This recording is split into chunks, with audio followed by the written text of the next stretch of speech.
मोहब्बत की इस पंचायत में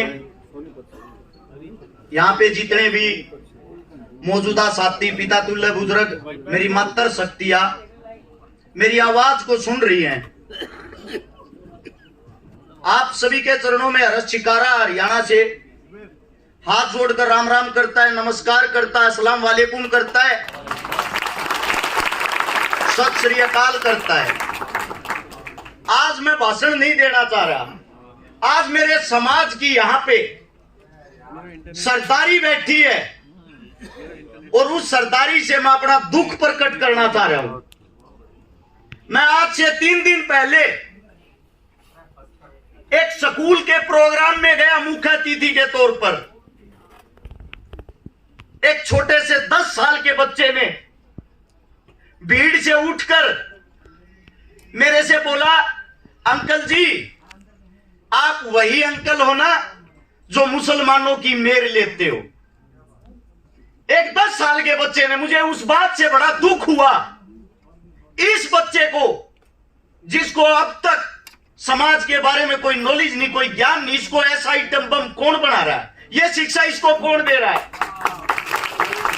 आप यहां आते हो, आप अपनी बातें रखते हो। आज मैं भी कुछ बात रखना चाहता हूं, हो सकता है दोबारा से ये बातें ना रख पाऊं क्योंकि सरकार बड़ी क्रूर है, हमारे को तोड़ने का काम करती है। मैं आज आप सबसे पूछना चाहता हूं, क्या आप लोगों को इस बात का पता लगा हिंदू मुसलमान सिख इनके झगड़े की जड़ क्या है, यह जहर फैलता क्यों है? मुझे इस बात का बड़ा दुख होता है जब ये सुनता हूं। मेरी एक बार एक साथी से आपस में वार्तालाप हुई, मैंने पूछा आप मेरे को ये बोलते हो कि मैं मुसलमानों का फेवर करता हूं, मैं आपसे पूछना चाहता हूं आपको मुसलमान गंदे क्यों लगते हैं? उस भाई साहब का जवाब था, क्या आप मुगलों को भूल गए? मुगलों ने हमारे साथ क्या किया था? एक एक बात को गौर से सुनना, ताली मत बजाना। मैं हकीकत की बातें करता हूं, हकीकत पे जाना। उसका जवाब था, मुगलों को भूल गए, बाबर को भूल गए, अकबर, हुमायूं, जहांगीर, वो हमारे साथ क्या क्रूरता करते थे। मैंने उसको जवाब दिया, इसके लिए रिकॉर्ड कर रहे हैं, बेटा अपनी नॉलेज बढ़ाइए। मुगल हमारे मुसलमान नहीं थे, मुगल हमारे मुसलमान नहीं थे। मुगल जब इस देश में लड़ने के लिए आए, जो राणा सांगा के साथ खड़े हुए हसन खां मेवाती, वो हमारे मुसलमान थे। बार बार गंदा गलत इतिहास परोस कर आप हमारे को दिखाते हो मुसलमानों ने हिंदुओं पर कहर किया, मुसलमानों ने हिंदुओं पर कहर किया। टीवी देखो, पत्रकार देखो, अगर कोई मुसलमान नाम का आदमी किसी बलात्कार में सम्मिलित होता है, उस खबर को विश्व लेवल की बनाया जाता है। मैं आप सबसे पूछना चाहता हूं, हिंदुस्तान के अंदर लगभग हर रोज 10,000 बलात्कार होते हैं, वे अखबार में क्यों नहीं आते? उससे अलग थोड़ा बीमार हूं, माफी चाहता हूं। आप लोगों को एक बात बताता हूं, हमारी असली लड़ाई क्या है। जब गोरे लोग हमारे यहां आए, उसने देखा हिंदुस्तान को कौन चलाता है। गोरे लोगों को दाढ़ी वालों से बड़ी नफरत थी। दाढ़ी वाले कौन? जाट, जट, जुट। हिंदुओं के अंदर जाट, जो एक मजबूत कौम होती जिसको बोला जाता जाट लैंड। सिखों के अंदर जट, और अपने जो मौलवी होते हैं जिनके अंदर होते हैं जुट। अरे चेक करो, आप एक ही मां के बेटे हो। अपना ब्लड पहचानो, अपना रक्त पहचानो। जब अंग्रेजों को पता लगा ये हर लड़ाई में एक साथ इकट्ठे होकर लड़ते हैं, सिर्फ यही वो बुलंद आवाज, इनको तोड़ा कैसे जाए। आप लोगों को तोड़ने के लिए प्रायोजित दंगा कराया गया 1947 में, हिंदू पाकिस्तान का नाम देकर। जो आप लोग इस हिंदुस्तान की मिट्टी के लिए 47 से पहले एक होकर लड़े थे, आप लोगों के बीच में ऐसे आइटम बम अंग्रेजों ने तैयार कर दिए, एक दूसरे के खून के प्यासे हो गए, एक दूसरे की बहन बेटी की इज्जत लूटने लग गए। लाखों लोगों की ट्रेन यहां से भरकर मुसलमानों की पाकिस्तान जाती है खून से लथपथ। पाकिस्तान से हिंदुओं की ट्रेन भर के यहां आती है हिंदुस्तान में, उनको लड़वाने वाला कौन था, मरवाने वाला कौन था, मिटवाने वाला कौन था? कोई हिंदू मुसलमान नहीं, ये हिंदुस्तान की गंदी सियासत और राजनीति। आप लोगों को तोड़ा गया। जो हमारा पंजाब मजबूत था, हिंदुस्तान पे जो राज करता था, उसका उस बदले में 60% हिस्सा पाकिस्तान में चला गया। आप लोग 40% रह गए। भाई को भाई से अलग कर दिया गया। अलग करने के बाद उन्होंने देखा आज भी ये इस मुल्क को चलाने की हिम्मत रखते हैं, इनको और तोड़ो। पंजाब को तोड़ के उसके अंदर से हिमाचल निकाल दिया, उसके अंदर से हरियाणा निकाल दिया। फिर भी आप लोग मजबूती के साथ दिखाई दिए। उनमें सबसे मजबूत रहा सिख। 1984 के दंगों के दौरान सिखों को इतना बदनाम कर दिया गया कि पगड़ी वाला आतंकवादी होता है। उसके बाद बचता है मुसलमान, जो आज इस पीड़ा को झेल रहा है। उसके बाद बचता है जाट, जो 2016 के जाट आरक्षण के दौरान जातीय दंगों को करा के आप लोगों को भी बदनाम कर दिया गया। हमारे हरियाणा का सीएम कौन है, उसके नाम को जानते हो आप? खट्टर। कहां से आते हैं खट्टर, कहां के थे? पाकिस्तान में रहने वाले, जो प्यार से हमने अपने हिंदुस्तान के मुल्क में रखे, पाकिस्तान से हिंदुस्तान में हमने बसाया। और आज जब हम आंदोलन करते हैं, वो हमारे को पाकिस्तानी कहते हैं, जो हमारे सीएम खुद वहां के थे। इस देश का दुर्भाग्य है। मैं बार बार एक बात कहता हूं, नरेंद्र मोदी साहब, जो खुद एक तेली जाति से संबंध रखते हैं, तेली जाति किसके अधीन आती है, किसके अंदर आती है? और आप इस देश को आपस में हिंदू मुसलमान करवा के लड़वाते हो।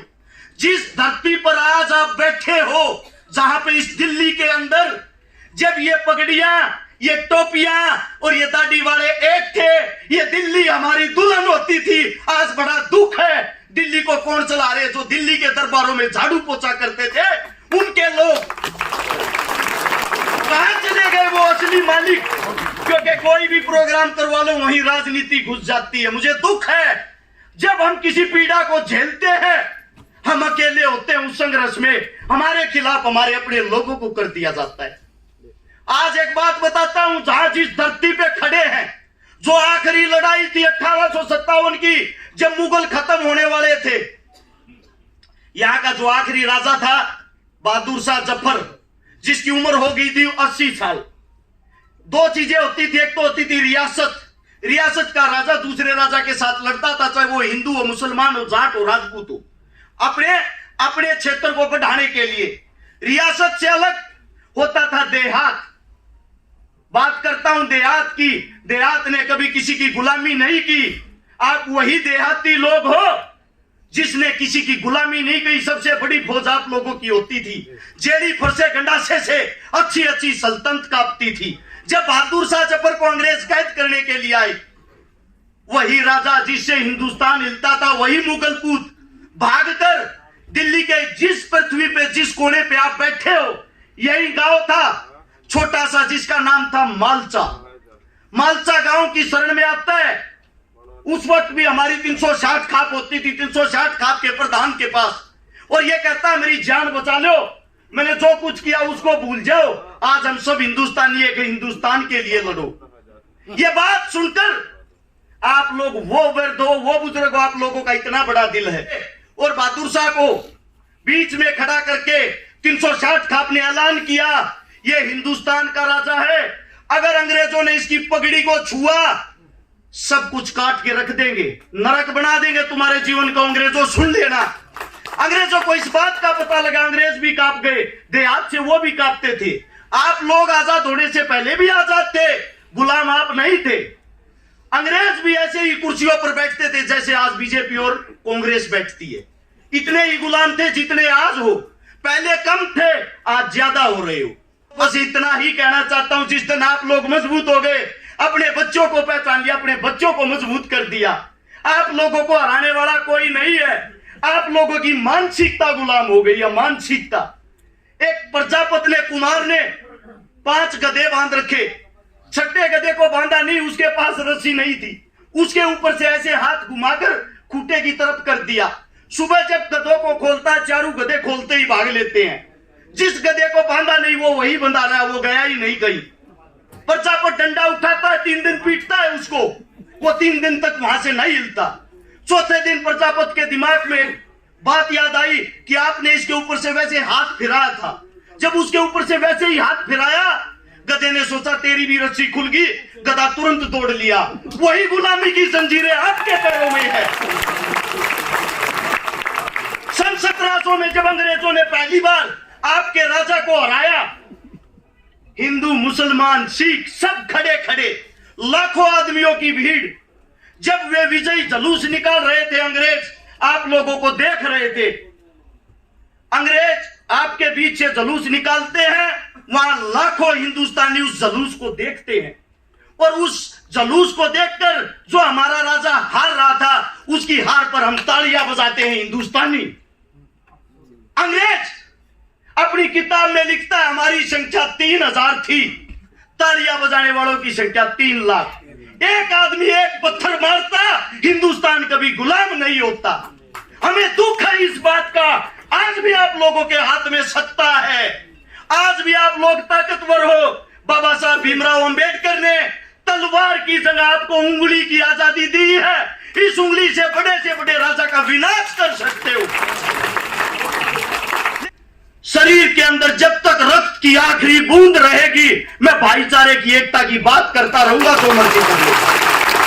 आप सभी ने इतने प्यार से मेरी बातें सुनी, आप सभी ने इतना प्यार प्रेम दिया, इतनी कम उम्र में इतनी बड़ी स्टेज पर बोलने का मौका दिया। आप सभी को शीश झुका के मैं नमन करता हूं। नमस्कार और जय हिंद। बहुत बहुत शुक्रिया।